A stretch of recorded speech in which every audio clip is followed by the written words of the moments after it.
Friends, आप लोग का स्वागत है रोहित रेलवे TM4 क्लास में। तो चलिए आज की क्लास को स्टार्ट करते हैं। उससे पहले अगर आप लोग मेरे चैनल पर नए हैं तो मेरे चैनल को सब्सक्राइब कर लीजिएगा और दोस्तों में शेयर कर लीजिएगा।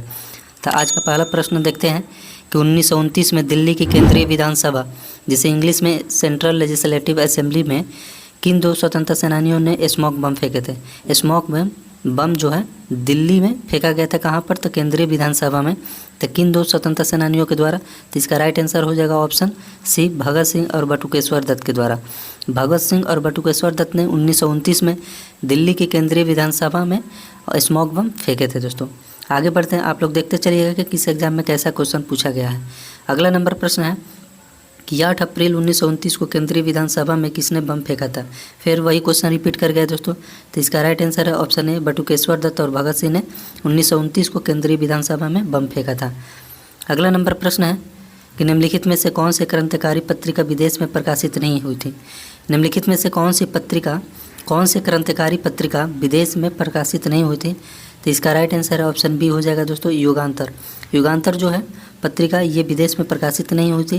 बाकी जो तीनों हैं, तलवार, फ्री हिंदुस्तान और इंडियन सोशियोलॉजिस्ट, ये तीनों विदेश में प्रकाशित हुई थी। युगांतर ये बरिंद्र कुमार घोष के द्वारा प्रकाशित लिखा गया है। ये तारकनाथ दास, ये बरिंद्र नाथ चट्टोपाध्याय के द्वारा। फ्री हिंदुस्तान तारकनाथ दास के द्वारा। इंडियन सोशियोलॉजिस्ट ये श्यामजी कृष्ण वर्मा के द्वारा 1905 में लंदन में प्रकाशित हुआ है। तो इसका राइट आंसर हो जाएगा ऑप्शन बी दोस्तों। अगला नंबर प्रश्न है कि निम्नलिखित में से कौन अलीपुर बम कांड में शामिल था। निम्नलिखित में से कौन अलीपुर बम कांड में शामिल था।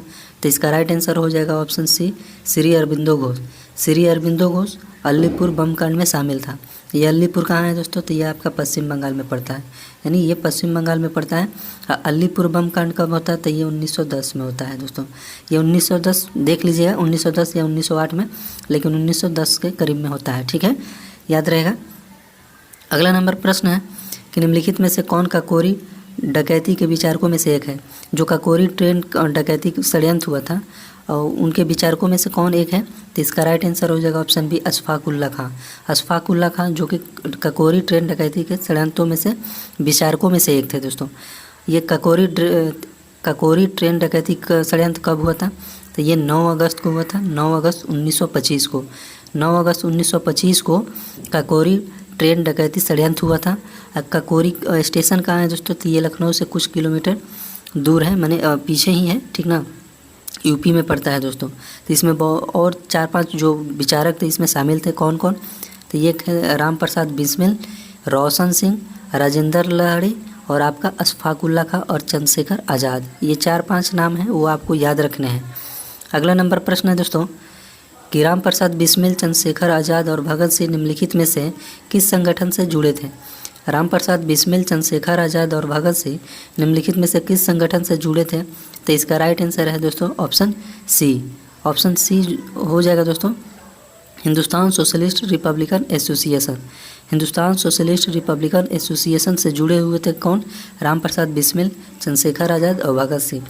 ये जो संगठन का स्थापना कब हुआ था दोस्तों? 1928 में।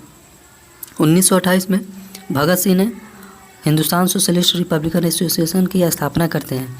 और एक यहाँ पर मिस्टेक हो गया दोस्तों प्रिंटिंग में, तो यहाँ पर सोशलिस्ट नहीं लगा। हिंदुस्तान रिपब्लिकन एसोसिएशन की स्थापना कब होता है? तो ये 1924 में सचिंद्रनाथ सन्याल के द्वारा। हिंदुस्तान रिपब्लिकन एसोसिएशन बोलेगा तो 1924 में, और ये कौन करते हैं? Sachindranath Sanyal. Hindustan socialist Republican association 1928 में भगत सिंह। नौजवान भारत सभा की स्थापना कब होती है? तो 1926 में कौन करते हैं? तो ये करते हैं भगत सिंह ही करते हैं दोस्तों। 1926 में भगत सिंह नौजवान भारत सभा की संगठन की स्थापना करते हैं। इसमें और भी शामिल रहते हैं, यशपाल हो गया, छबील दास हो गया और भगत सिंह, ये तीनों शामिल रहते हैं इसमें। आज़ाद हिंद फौज की स्थापना 1942 में होती है। आज़ाद हिंद फौज की स्थापना कब होती है? 1942 में। कौन करते हैं? तो ये आपके सुभाष चंद्र बोस करते हैं दोस्तों, ठीक है। कहीं कहीं दिया रहता है दोस्तों रास बिहारी बोस। आज़ाद हिंद फौज रहेगा तो रास बिहारी बोस, आज़ाद हिंद सरकार रहेगा तो सुभाष चंद्र बोस दोस्तों। अगला नंबर प्रश्न है कि ब्रिटिश भारत में पहले राष्ट्रवादी क्रांतिकारी आंदोलन का प्रारंभ डैश से शुरू हुआ था। यानी ब्रिटिश भारत में पहले राष्ट्रवादी क्रांतिकारी आंदोलन का प्रारंभ हुआ था कहाँ से? तो ये आपका पश्चिम बंगाल से। तो इसका राइट आंसर हो जाएगा ऑप्शन बी, यानी राष्ट्रवादी क्रांतिकारी आंदोलन कहाँ से स्टार्ट हुआ था? तो पश्चिम बंगाल से। अगला नंबर प्रश्न है कि चौरी चौरा कांड किस वर्ष में हुआ था। चौरी चौरा कांड किस वर्ष में हुआ था, तो इसका राइट आंसर है ऑप्शन ए हो जाएगा दोस्तों 1922 से, यानी 5 फरवरी 1922 से 1922 में चौरी चौरा कांड स्टार्ट हुआ था। ये चौरी चौरा कांड कहाँ है, ये चौरी चौरा कहाँ है, ये जगह का नाम है दोस्तों, ये गोरखपुर के ज़िले में पड़ता है चौरी चौरा का। ठीक है, अगला नंबर प्रश्न है कि स्वतंत्रता मेरा जन्मसिद्ध अधिकार है और मैं इसे लेकर रहूँगा, यह नारा किसने दिया था, तो इसका राइट आंसर है ऑप्शन डी बाल गंगाधर तिलक। बाल गंगाधर तिलक का ये नारा है दोस्तों। ठीक है, स्वतंत्रता मेरा जन्मसिद्ध अधिकार है और मैं इसे लेकर रहूँगा। इनका जन्म कहाँ पर हुआ था, तो महाराष्ट्र में हुआ था दोस्तों। कब हुआ था, तो 1856 में हुआ था, 1856 में 23 जुलाई दोस्तों 1856 में बाल गंगाधर तिलक का जन्म हुआ था। अगला नंबर प्रश्न है दोस्तों कि लाल बाल पाल नाम से प्रसिद्ध स्वतंत्रता सेनानी क्रमशः किन भारतीय राज्यों से संबंधित हैं। ठीक है, देख लेते हैं दोस्तों आप लोग मेरे चैनल पर नए होंगे तो मेरे चैनल को सब्सक्राइब कर दीजिएगा दोस्तों, में शेयर भी कर दीजिएगा दोस्तों। हाँ दोस्तों, आप लोग ना शेयर करते हैं ना सब्सक्राइब करते हैं, जिससे कि हमें भी मोटिवेट हो और आप लोग से प्रेरित हो। ठीक है, बस आप लोग का सपोर्ट चाहिए। तो इसका राइट आंसर हो जाएगा ऑप्शन डी हो जाएगा दोस्तों। तो लाल बाल पाल यानी लाला लाजपत राय जो पंजाब से थे, बाद से बाल गंगाधर तिलक ये महाराष्ट्र से थे, और पाल यानी बिपिन चंद्र पाल ये पश्चिम बंगाल से थे दोस्तों। तो इसका राइट आंसर ऑप्शन डी हो जाएगा। अगला नंबर प्रश्न है कि निम्नलिखित में से सबसे पहले आज़ाद हिंद फौज का गठन की कल्पना की थी, यानी आज़ाद हिंद फौज की गठन की कल्पना सबसे पहले किसने की, तो ये 1942 में इसका गठन होता है दोस्तों। और इसके गठन की कल्पना सबसे पहले मोहन सिंह ने किया, मोहन सिंह ने। ठीक है, उसके बाद आज़ाद हिंद फौज के संस्थापक बोलिए चाहे स्थापना की इसने की रास बिहारी बोस। फिर उसके बाद आपके आ जाते हैं सुभाष चंद्र बोस। सुभाष चंद्र बोस आज़ाद हिंद सरकार की स्थापना 1943 में करते हैं दोस्तों। यहाँ पर लोग कंफ्यूज रहते हैं दोस्तों, ढेर सारे लोग। अगला नंबर प्रश्न है कि राजनीति स्वतंत्रता राष्ट्र के लिए जीवनदायी होती है, यह कथन किसने कहा था। ये बहुत ही बढ़िया प्रश्न है दोस्तों कि राजनीति जो है, राजनीति स्वतंत्र राष्ट्र के लिए जीवनदायी होती है, यह कथन किसने कहा था, तो इसका राइट आंसर है ऑप्शन बी हो जाएगा दोस्तों अरविंद घोष। अरविंद घोष ने यह कथन दिया था कि राजनीति स्वतंत्र राष्ट्र के लिए जीवनदायी होती है। अगला नंबर प्रश्न है कि निम्नलिखित में से कौन सा भारतीय स्वतंत्रता के क्रांतिकारी आंदोलन का हिस्सा नहीं था। निम्नलिखित में से कौन सा भारतीय स्वतंत्रता के क्रांतिकारी आंदोलन का हिस्सा नहीं था, तो इसका राइट आंसर है ऑप्शन बी हो जाएगा दोस्तों युवा पार्टी। युवा पार्टी जो कि भारतीय स्वतंत्रता के क्रांतिकारी आंदोलन का हिस्सा नहीं था। बाकी जो सभी संगठन है वो है दोस्तों अभिनव भारत, जो कि ये जो संगठन है ये भी भारतीय स्वतंत्रता के क्रांतिकारी आंदोलन का हिस्सा था।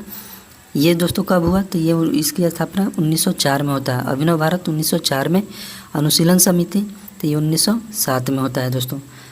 ठीक है, आगे बढ़ते हैं।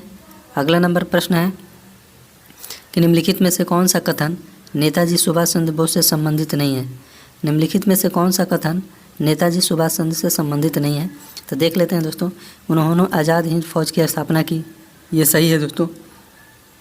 उन्होंने निर्वासित करके मांडले भेजा गया था, ये देख लेते हैं दोस्तों। वह संविधान के मसौदा समिति के सदस्य थे, ये गलत है दोस्तों, इसका ये गलत हो जाएगा, ये सही है। उन्हें निर्वासित करके मांडले भेजा गया था। उन्होंने असहयोग आंदोलन 1921 में भाग लिया। उन्होंने असहयोग आंदोलन 1921 में भाग लिया था और वे संविधान के मसौदा समिति के सदस्य नहीं थे दोस्तों। यही इसका राइट आंसर हो जाएगा, ये गलत है तो इसमें शामिल नहीं थे, संबंधित नहीं थे इससे। अगला नंबर प्रश्न है कि संपूर्ण क्रांति का नारा किसने दिया था। संपूर्ण क्रांति का नारा किसने दिया था, तो इसका राइट आंसर हो जाएगा ऑप्शन सी जयप्रकाश नारायण। जयप्रकाश नारायण ने संपूर्ण क्रांति का नारा दिया था। अगला नंबर प्रश्न है कि काकोरी कांड की घटना किस वर्ष में होती। काकोरी कांड की घटना किस वर्ष में होती, तो इसका राइट आंसर है ऑप्शन डी 1925। 9 अगस्त 1925 को काकोरी ट्रेन कांड हुआ था। काकोरी कहाँ है दोस्तों, तो ये लखनऊ के पास में है। ठीक है, ये भी एक हाल्ट की तरह हाल्ट या स्टेशन है, ठीक ना। 1905 में ये घटना हुआ था। इसमें शामिल कौन कौन से थे, सबसे मुख्य रूप से शामिल थे पहला नंबर की राम प्रसाद बिस्मिल, फिर उसके बाद अशफाक उल्ला खां, फिर उसके बाद रोशन सिंह, फिर राजेंद्र लहड़ी तथा चंद्रशेखर आज़ाद शामिल थे। ये 5 आप लोग को याद रखना है।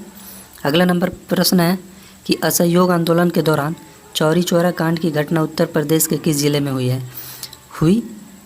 ठीक है दोस्तों, तो चौरी चौरा कांड की घटना उत्तर प्रदेश के किस जिले में हुई? तो ये गोरखपुर जिले में। इसका राइट आंसर ऑप्शन ए हो जाएगा दोस्तों। चौरी चौरा कांड कब हुआ था? तो ये आपका 5 फरवरी 1922 को, 5 फरवरी 1922 को, जिसमें से कि थाना को ही आग लगा दिया गया था।